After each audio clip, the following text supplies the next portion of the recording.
Hello, Sundari.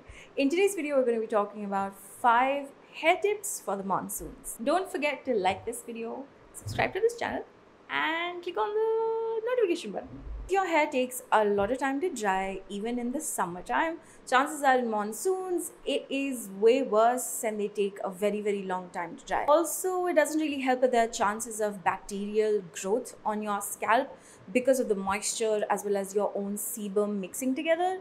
It can be extremely itchy, it can be very painful, forever concentrating on your hair and your scalp while your hair doesn't seem to dry is something that all of us have gone through, especially in the monsoon. So the 5th tip is a hair diffuser or a hair dryer. So I would suggest try to invest in a good hair diffuser or a hair dryer. I know you might feel like hair diffusers or hair dryers can damage your hair more than they can help you, but in the monsoons you have to make sure that your scalp is dry at all times. There can be a bacterial growth on your scalp and things just go downhill from there. If you're somebody that's really concerned about your hair being damaged, I would suggest don't really use it on a super hot setting. Try to use the blow dryer or the diffuser on just air. Or if that doesn't dry your hair or your scalp too easily, try to use it on the lowest heat setting possible. But you have to use a hair diffuser or a dryer for somebody that suffers from that weird itchy scalp. I am one of those people that suffers a lot from itchy scalp in monsoon, and the only thing that has actually helped is the diffuser and the hair dryer. 4th tip is neem.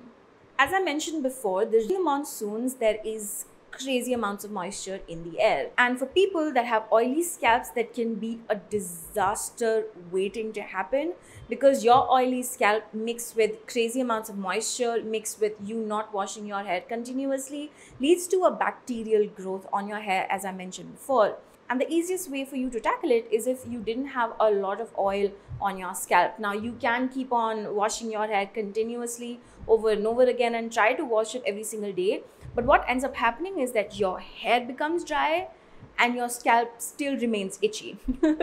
So try to use neem-based products at least twice a week. Neem has natural antibacterial properties, so it can really help in delaying as well as completely curbing that itch on your scalp by countering the bacterial growth that could potentially happen on your hair.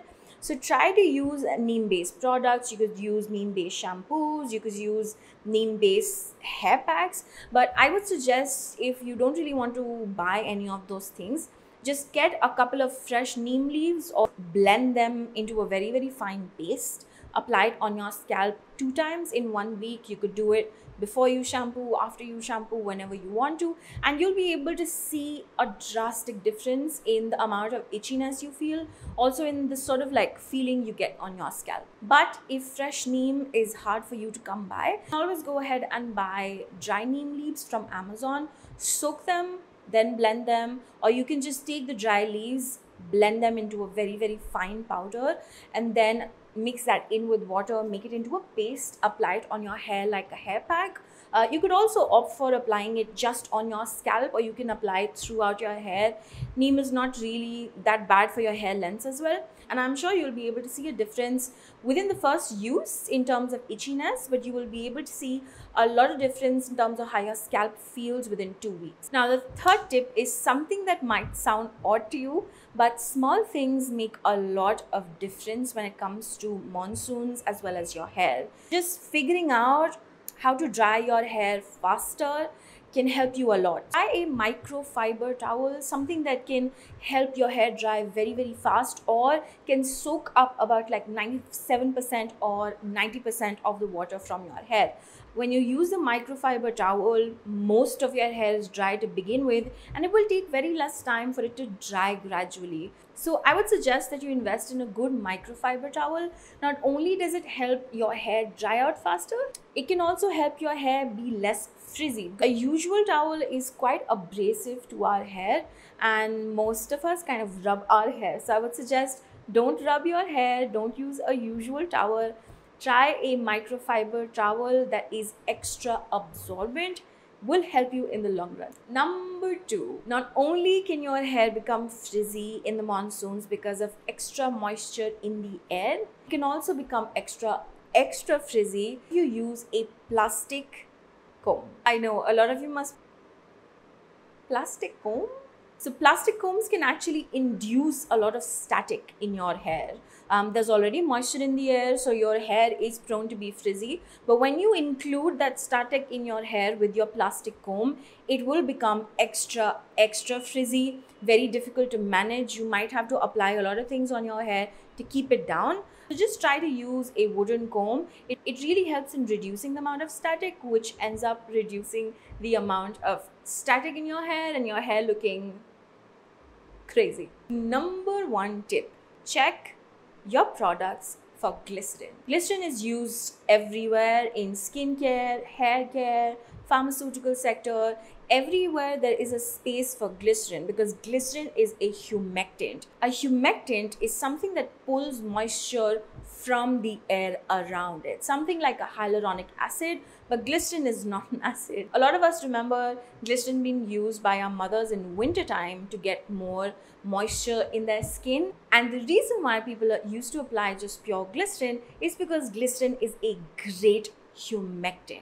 A humectant takes all of the moisture from its environment and it puts it in the source that has applied the humectant. So if you apply glycerin in your hair, or you have any product that you use that has glycerin in it, chances of you applying it and having frizzy hair is very high.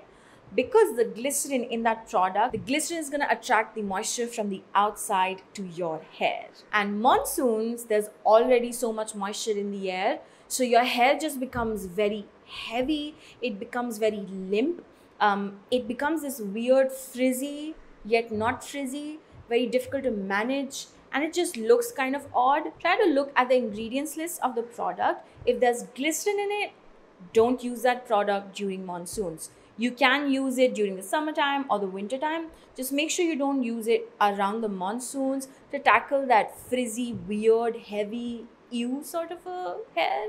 I would definitely suggest glycerin-free alternatives for the monsoon time, and you don't really have to use them any other season. Just use it during the monsoons and you're going to see a drastic difference in your hair. That is about it. I hope you guys like this video. I hope this helps you in taking care of your hair this monsoon. I wanted to do this video because, as you guys can see, I also have frizzy hair, but it's way less than it could be because of the sort of changes that I've made that I've mentioned in this video. If you have any questions, please do leave them in the comment section. I love to read your comments, and if you have any tips of your own that you follow during the monsoon for your hair and it really helps you out, please do leave those as well in the comment section. I say it in every single video that, you know, this channel is just my perspective, it's just one person's perspective, and I just tell you what I think, but it is super useful for everybody else to read the comments. And when you leave a valuable comment, a lot of people read it and they include that in the sort of information that I've given in the video.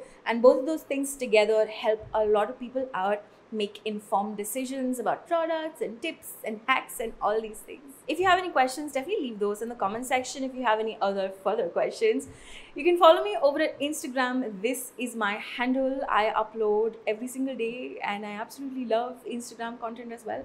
Like this video, subscribe to this channel and click on the notification icon to see more videos that I upload. I upload 2 in 1 week.